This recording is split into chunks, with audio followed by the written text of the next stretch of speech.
আজ বাংলা যা ভাবে কাল ভারত তা ভাববে, এই ধারণা আর কথা এমনি এমনি আসেনি। এসেছে নানা ভাবনা, চেতনা আর কর্মের মাধ্যমে। এই বাংলা যুগে যুগে মহামানবের তীর্থক্ষেত্র আর নতুন ভাবনার পথে ছিল, আছে, ভবিষ্যতেও থাকবে। বাংলায় জন্ম ভারতে তথা বিশ্বে বিখ্যাত কিছু মনীষীর কথা, যারা নাম যশ খ্যাতি ছড়িয়েছে সারা বিশ্বে এই বাংলার হয়ে, যারা তাদের তুলনা তারা নিজে। এমন কয়েকজন বিখ্যাত ব্যক্তিদের নিয়ে আজকের এই আলোচনা। ফ্রেন্ডস, ছোট্ট একটি রিকোয়েস্ট, প্লিজ ভিডিওটি না টেনে সম্পূর্ণ দেখুন আর আপনার মতামত ব্যক্ত করুন। আপনার মতে সেরা বাঙালি কে? নাম্বার 10, বাংলার বুকে যে মহাপুরুষের জন্ম হয়েছে আজ পর্যন্ত, তাদের মধ্যে অন্যতম হলেন ঈশ্বরচন্দ্র বিদ্যাসাগর। বাংলায় তার শিক্ষা ও সমাজ সংস্কার হলো অসামান্য। ঈশ্বরচন্দ্র ছিলেন হাজার গুণের অধিকারী। তিনি অবিভক্ত বাংলার মেদিনীপুরে জন্মগ্রহণ করেন 1820 সালের 26শে সেপ্টেম্বর। তিনি সেই কুসংস্কারাচ্ছন্ন যুগেও ছিলেন এক আলোর বাতি। ন্যায়নিষ্ঠা, নীতিপরায়ণতা, সততা, স্বাধীন চেতনা মনোভাবের জন্য দরিদ্র বংশ থেকে উঠে এসেও সমাজে প্রতিষ্ঠা লাভ করেন। বিদ্যাসাগর জ্ঞানের সাগর, প্রগতির সাগর, বাঙালি জাতির জন্য শত শত কাজ করেছেন। তার মধ্যে উল্লেখযোগ্য হলো বিধবা বিবাহ প্রচলন, আর আমরা আজ যে বাংলা পড়ছি তার আধুনিক বর্ণমালার প্রচলন তার হাতেই হয়। এই মহামানব দেহত্যাগ করেন এবং স্বর্গের উদ্দেশ্যে পাড়ি দেন 1891 সালে। সমাজ সংস্কারের উত্তম দৃষ্টান্ত ঈশ্বরচন্দ্র বিদ্যাসাগরই। নাম্বার 9, আধুনিক যুগে সমাজের পরিবর্তনের সব থেকে বড় অবদান যেটি রাখে সেটি হলো সিনেমা। কত সহজভাবে পুরো সমাজের ছবি প্রতিফলন করিয়ে দেখিয়ে দিতে পারেন পরিচালকরা পরিচালনা করে এই সিনেমা। আর এখানে নাম আসছে যিনি কলকাতার বাংলা সিনেমার হত্যাকর্তা বিধাতা ছিলেন, সত্যজিৎ রায়। জন্ম কলকাতাতে, বিংশ শতাব্দীতে জন্মগ্রহণ করে তিনি মোট 36টি ফিল্ম পরিচালনা করেন। আর একের পর এক মাস্টারপিস ছিল সিনেমাগুলি। পথের পাঁচালী 1955 সালের পূর্ণদৈর্ঘ্য সিনেমা, তবে এখনও সেরা সেরা স্থানে জায়গা পায় সেই পথের পাঁচালী।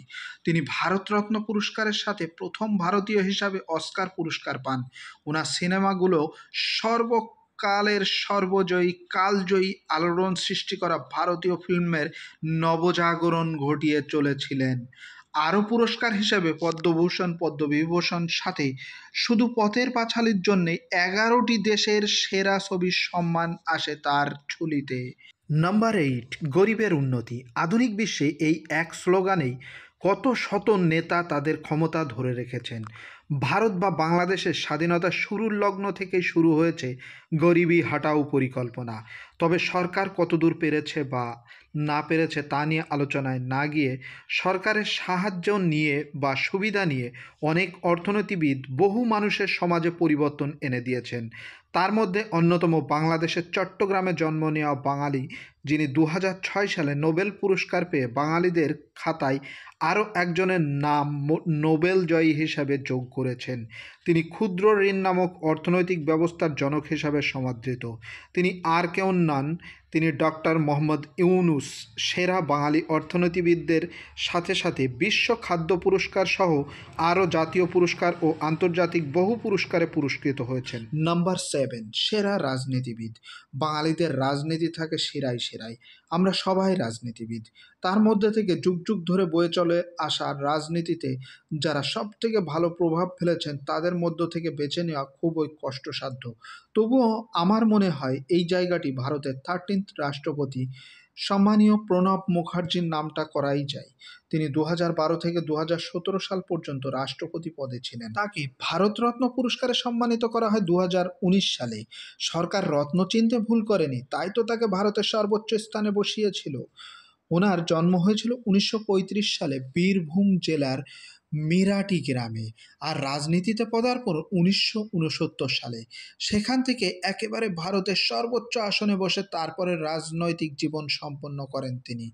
নাম্বার 6, সেরা লেখক। কথিত আছে তিনি এক জীবনে যা লিখেছেন তা 7 জন্মে পড়ে শেষ করা যাবে না। কার কথা বলছি নিশ্চয় বুঝতে পেরেছেন। স্বর্গীয় রবীন্দ্রনাথ ঠাকুর, জন্ম কলকাতায় 1861 সালে। লেখার শুরু 9 বছর বয়স থেকেই। সেই যে জল পড়ে পাতা নড়ে, পাগলা হাতির মাথা নড়ে দিয়ে কি অসাধারণ প্রতিভা ছিল। শুধু কি লেখনী, সেই প্রাচীন আমলেই সারা বিশ্ব তাকে চিনেছিল। এমনকি বাংলা ভাগ না হতে দিয়ে রাখি বন্ধন উৎসব চালু করেছিলেন তিনি। প্রথাগত শিক্ষা না নিলেও উনার নিয়ে এখন কত শত ডিগ্রি লাভ করে ছাত্ররা। আপনি জানলে অবাক হবেন, আমেরিকায় রবীন্দ্রসঙ্গীতের উপর মাস্টার ডিগ্রি অর্জন করা যায়। তিনি ছিলেন সর্বপ্রথম এশিয়ার থেকে নোবেল বিজয়ী ব্যক্তি। 1913 সালে নোবেল পুরস্কার পান তিনি। আর এই বাঙালির নাম সবার উপরে আসে তার সাহিত্যকর্মের জন্য। নাম্বার 5, সেরা অ্যাথলেটিক প্লেয়ার, খেলোয়াড়।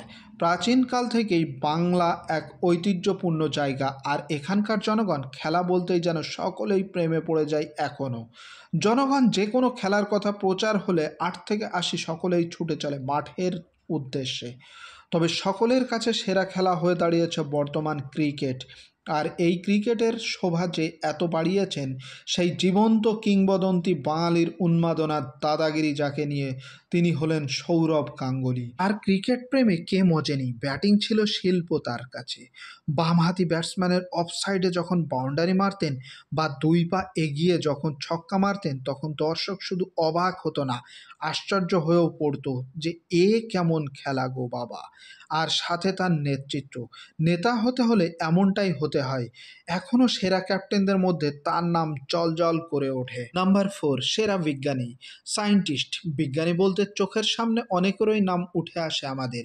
তবে বাঙালি বিজ্ঞানী যিনি সারা বিশ্বে খ্যাতি অর্জন করেছিলেন, তিনি মাইক্রোওয়েভ, যথা যা বর্তমানে সারা বিশ্বকে একত্রিত করেছে ইন্টারনেট, তার আদি রূপ হিসাবে এই মাইক্রোওয়েভ নিয়ে কাজ করেছিলেন। আজ থেকে প্রায় 150 বছর আগে কাজ করেছেন এ বিষয়ে। তিনি প্রথম বলেছিলেন গাছেরও জীবন আছে। তিনি জন্মগ্রহণ করেন 1858 সালে বর্তমান বাংলাদেশের মুন্সিগঞ্জ। তিনি 1917 সালে বিজ্ঞান চর্চার জন্য প্রথম বোস ইনস্টিটিউট প্রতিষ্ঠা করেন কলকাতাতে।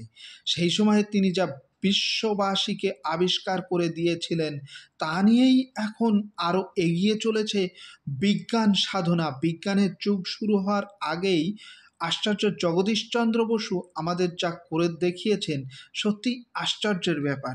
নাম্বার 3, সমাজ সংস্কারক। তালিকা বহু লম্বা, তবে আমি এখানে সবার উপরে যাকে রেখেছি তিনি হলেন রাজা রামমোহন রায়। পরিবর্তন নিয়ে এসেছেন সমাজের। নারীদের বর্তমান সম্মানের পিছনে এই মহান ব্যক্তির নাম ওতপ্রোতভাবে জড়িত। বর্তমানে নারীরা যে বাবার সম্পত্তিতে ভাগ পায়, তার কৃতিত্ব এই মহামানবের।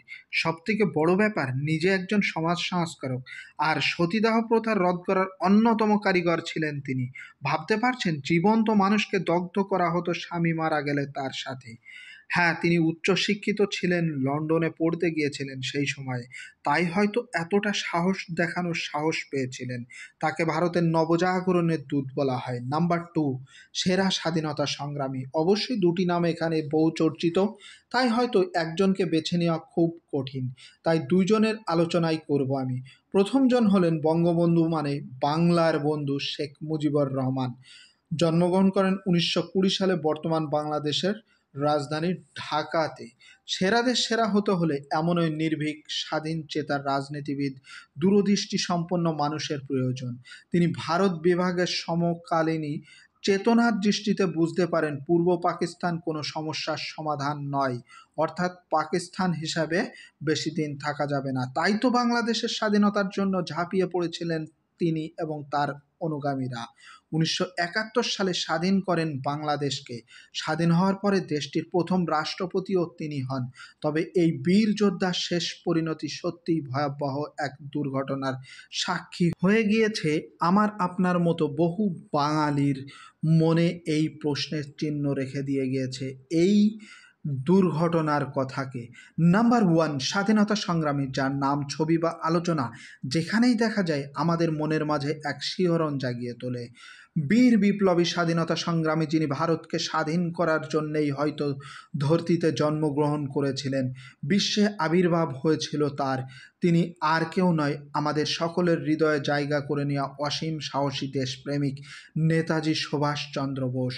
জন্ম 1897 সালে অবিভক্ত বাংলায়। ভারত স্বাধীন হওয়ার পূর্বেই তার পরিচিতি সারা বিশ্বের লিডাররা জেনে গিয়েছিল। ইংল্যান্ড তো জেনেছিল, এর সাথে জাপান, জার্মানি, আমেরিকা, রাশিয়া সব দেশগুলোই জেনে গিয়েছিল এই বীর মহান বিপ্লবীর কথা। হ্যাঁ, নেতা হতে হলে এমন হও যে সারা বিশ্ব তোমায় সম্মান, ভালোবাসা, ইজ্জত দেবে। সেই সময়ের সব শক্তিশালী দেশের নেতারা এই মহান বিপ্লবীর নামে নত হতেন। কত অসম্ভবকে যে তিনি সম্ভব করেছেন, তিনি তা ইতিহাস ঘাঁটলে জানা যাবে।